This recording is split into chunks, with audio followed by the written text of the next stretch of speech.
All right, Karen, we're rolling here along. So basically, after we see the standoff, sort of kind of between Batman and Superman, uh, Senator Finch is having her hearings there at the Capitol, and she basically before that had a run-in with Lex Luthor where she didn't want Lex to bring in the kryptonite, which is kind of weird because she's anti-Superman the whole time. You would think that she would have want Lex to bring the kryptonite in. You'd think she'd want that to happen, but for some reason she didn't. And I don't know if she just didn't like Lex at that point and wanted to be on her own crusade. Again, that's where the movie kind of, you know, lost its way again. Because I thought the Senator Finch character was a good character. I thought Holly Hunter did a great job in this one, and I thought she represented the government side of dealing with Superman very well. Especially there was some talk, there was some cut scenes in the movie where it says everything's political. So I like the fact that the movie didn't shy away from that. It's kind of an incomplete character because um, before I talk about what happened to Finch, Senator Finch, I thought she was a fun character. I liked the way she kind of represented, for the most part, um, the every American to a certain extent. From Kentucky, and she's telling things to Lex Luthor like, "I grew up on a farm. I know how to wrestle a pig." Right. And I don't know if I can remember this exactly, but she says something to Lex like, you can serve piss in a glass and Right. call it Granny's green tea. It is what it is, or something like that. Or I'm not going to drink it, or you can drink it. And I thought that was pretty cool. That I would have liked to have seen a bigger power play. I thought she would be kind of this pseudo villain, or just kind of get in the way of Superman and Lex and Batman. But that, like I said, that storyline they had going on there for about halfway of the movie just kind of ended because Lex decides that he's going to put a bomb in the security guard's wheelchair, Right. who lost his legs at the beginning of the movie, and then he wants to make him the sort of poster boy for the destruction Superman caused in Metropolis when he was fighting Zod. But really, he was using him, again, Lex being manipulative and trying to be this mastermind, to blow up the Capitol and then try and blame it on Superman. So I kind of didn't get all that. I know before the explosion happened, Lex threatened Senator Finch and told her that he was going to reveal that she blocked his import to the kryptonite. And at that point, there was a little bit of there was a big groundswell that Superman needed to be controlled and reined in. So I don't know. Again, that whole thing was just a mess. And looking back on it, I was into that storyline, and it just kind of ended. Yeah, the security guard, you do feel for him. You know, he lost his legs, he lost his wife and his daughter.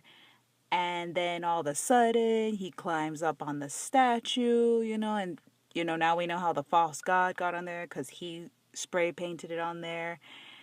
Okay, and then goes to jail for that. And then he's released from jail because of Lex.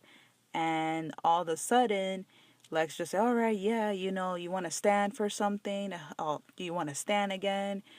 Then, he gets inside the hearing and everything, and then boom, though, it just goes off. The wheelchair detonates the bomb, and I'm just like, oh wow, and that I wasn't expecting, to be honest with you, but I just felt that seemed a little Forced out of forced out nowhere. of nowhere, and I wish they did not kill off Holly Hunter's character because this role was specifically written for her, to be Right, honest with right. you. And it's a character that could have come up in sequels Absolutely. and been opposed to not just Superman but other metahumans.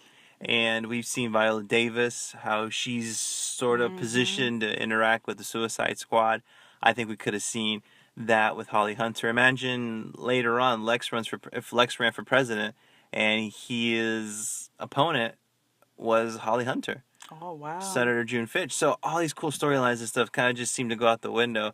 And I really liked the character. I thought it was a cool character. I thought, the things that she was saying kind of applied to a lot of different things. Um, would be a lot of people's viewpoint in the real world. I thought she represented that. I thought that was really cool. After the bombing, one of the things that was cool, and again I've talked about this several times, is that I did like is that we see Superman sort of lose his innocence there. He showed up at the hearing. He showed up to kind of show that he's doing things in good faith and that he doesn't have bad intentions.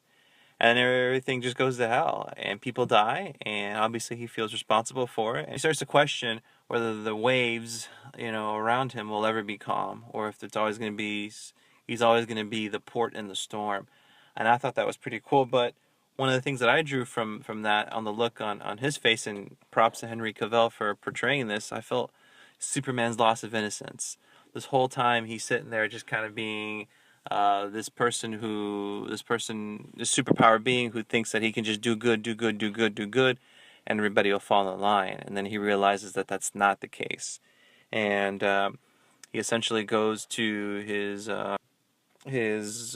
mom, played by Diane Lane, and that's when she basically tells him. Again, we referred to this earlier. A good scene with Diane Lane is, be their hero, be their angel, be their everything, or be nothing at all. I thought that was really good. And then he essentially also sees Lois at that point, and Lois tells him that his S means something. Superman means something to people, and you know Clark Kent, Superman tells her it did on Krypton, but not here. And I thought that was a really cool moment in the sense that the Superman character is starting to realize that everything around me is corrupt, and how can I ever rise above it when nobody will ever let me? And I can't, even for all his power, how strong he is, and all the things he can do, he can't force people to do what he wants, and he can't force people to be morale. And he's starting to realize people will be corrupt, and he even, groups Batman into that. That Batman's going to be corrupt. That Batman's going to be all these different things.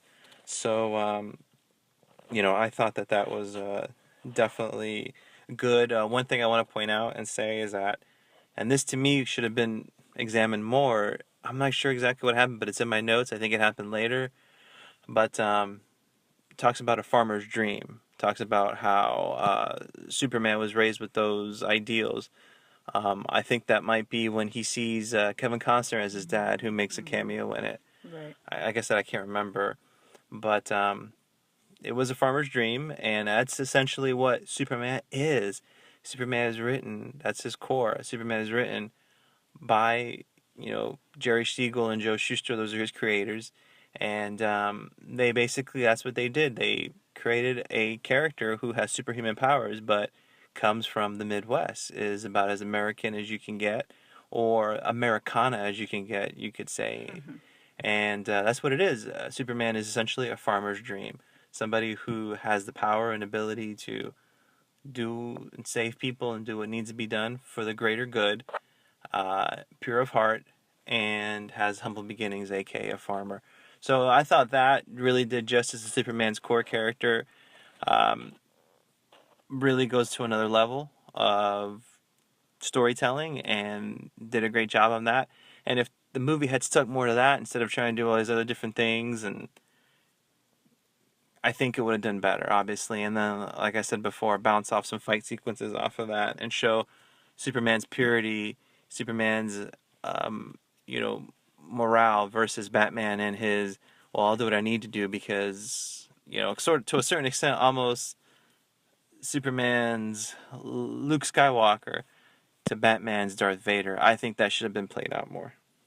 Yeah, you said it best. I mean, at least he, had the audacity to show up to the hearings because he didn't have to, but he did. And now we know why, because this was all done by, mastermind of Lex, to blame Superman for all those people's deaths. Right, right. So again, I did think it was cool Kevin Costner showed up.